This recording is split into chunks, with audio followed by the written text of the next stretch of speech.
Mas atividade importa?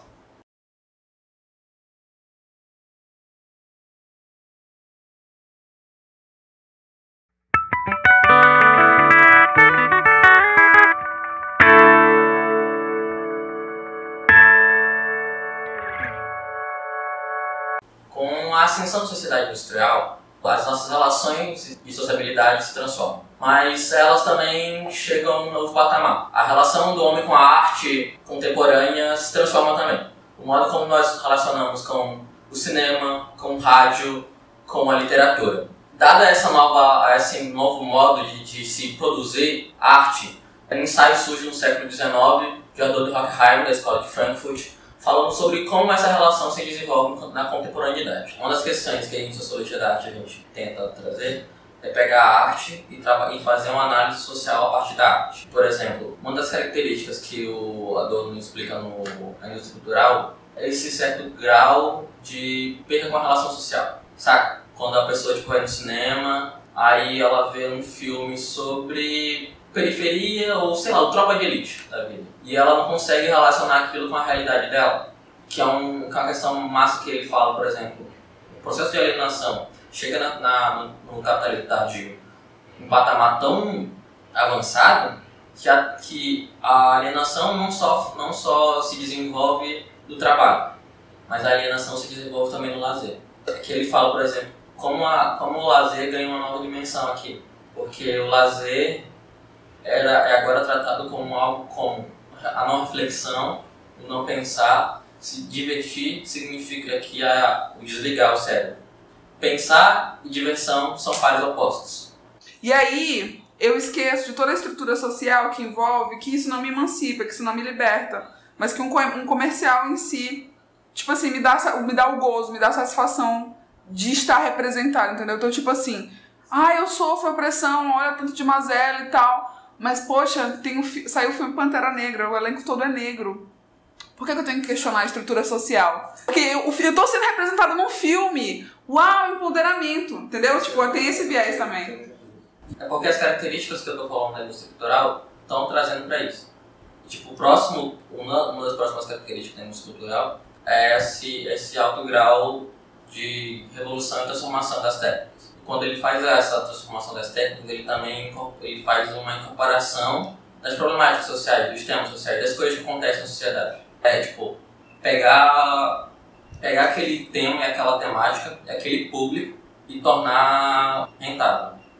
Que é uma dessas características. A arte ganha uma dimensão mercantilista. Quando a gente fala do Pantera Negra, por exemplo, a gente vê como ao mesmo tempo ela se apropria do discurso, mas ela não radicaliza o discurso.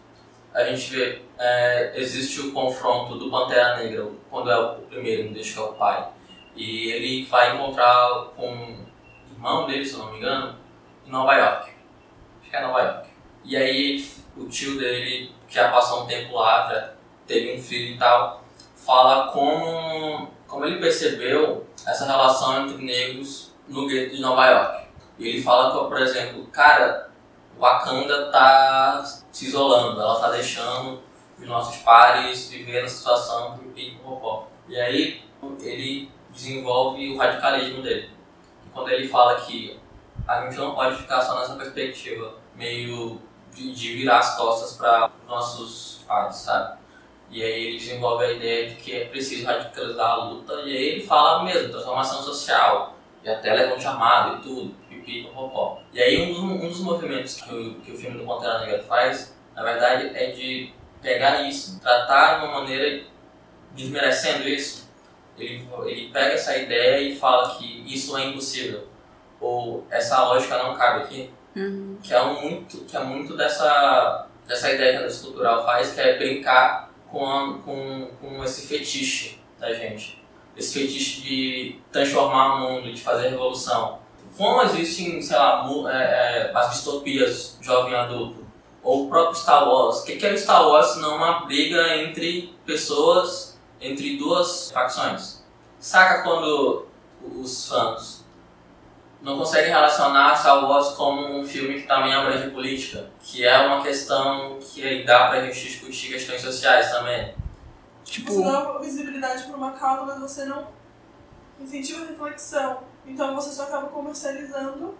É isso, tipo, a indústria cultural só serve para mercantilizar uma arte que seria também um instrumento político, que seria um instrumento de... Eu vi nas últimas novelas, por exemplo, a colocação de casais gays. E eu vi muito, sempre, eu vejo assim no Twitter, no Facebook, Instagram, sempre o pessoal falando que foda, massa que tem isso e tal. E é foda e massa ter isso, mas assim, quando a gente vê que, por exemplo, é na Globo, até que ponto vale a pena essa coligação? Porque, beleza, a representatividade vai importar, mas aí a gente pede a questão de como isso é importante. O modo de fazer também é importante. Por exemplo, que tava na Globo, e todo mundo falou, não, legal, é personagem feminista. Mas o discurso dela não tinha discurso de cunho político, ela não falava de pautas militantes e era apresentada de forma extremamente estereotipada. Então era uma pessoa que brigava partindo de um discurso vazio, sem conhecimento estrutural e que, sei lá, só odiava macho. E é só pra ganhar pra ter uma discussão a mais pra que as pessoas assistam.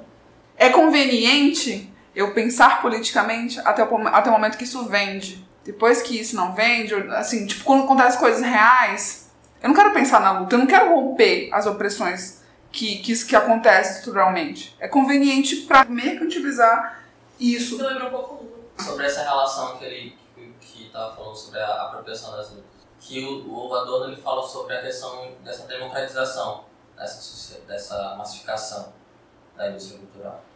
E como essa democratização, na verdade, ela é, na verdade, um autoritarismo.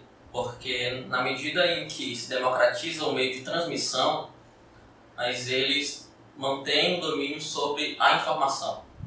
Na medida em que o feminismo que a gente vê é um feminismo liberal, ou na medida em que o empoderamento das mulheres ou dos negros vem pela incorporação na lógica do capital. A Frida é um bom exemplo disso. Como uma feminista marxista tem o seu discurso apropriado pelo liberalismo. Como ela sai de um âmbito de uma mulher que luta para a superação do capital para ser um ícone que ao mesmo tempo legitima o capital e luta contra o capital. E essa eu acho que é a questão mais doida assim, da indústria cultural, que é como ela vai brincar com a nossa ideologia, com nossos desejos, com nossos anseios de transformação social. Porque até a mudança na indústria cultural já está introjetada. A revolução que a gente está querendo fazer já está nessa lógica ao mesmo tempo, sabe? E aí, quando a gente vê, por exemplo, em Pantera Negra, quando fala, pô, massa, tem que empoderar, nós temos que ser uma sociedade igualitária mesmo. Mas espera aí, é até o segundo passo aqui. Aí você não pode. É até quando vende. Quando você rompe o capital não é mais interessante. Com a apropriação da indústria cultural dessas temáticas, nossas temáticas geralmente buscam uma mudança estrutural, tal como o movimento negro, o movimento LGBT, QYZ, a questão da mulher, etc. Eles sempre querem uma mudança na estrutura de como nós nos sociabilizamos, de como nos relacionamos com esse outro. Quando a gente percebe como essas lutas estão sendo apropriadas pela indústria cultural, a gente percebe como essas mudanças que a indústria cultural proporciona não são mudanças estruturais, elas são mudanças no âmbito da ideia. Por quê? No filme, no livro, na literatura, é massa ter um negro, uma mulher gay, lésbica, trans, empoderado. Mas esse empoderamento, ele nasce e morre na ideia. Quando essas mudanças aparecem somente na estrutura dessas formas de fazer arte, elas ficam somente nos filmes, elas ficam somente na literatura, elas ficam na web somente. Mas aí, quando a gente transplanta isso para a realidade, para a nossa estrutura social, o quão disso influenciou aqui. E como aquele modo de representar o negro, a mulher, a trans, a lésbica, o gay, como aquele modo influenciou a estrutura social. E aí a gente retorna para essa questão, para as questões principais que a gente apresentou. A indústria cultural, a representatividade, como a indústria cultural se apropria disso. O questionamento que a gente tem que trazer é o quão é importante a representatividade. A quem ela representa. Mas, tipo, se a gente coloca, tipo, representatividade realmente importa, eu acho que a gente tem que responder se importa. Porque a gente não pode negar que a representatividade não importa. O que a gente tem que questionar é como essa representatividade está sendo feita, saca?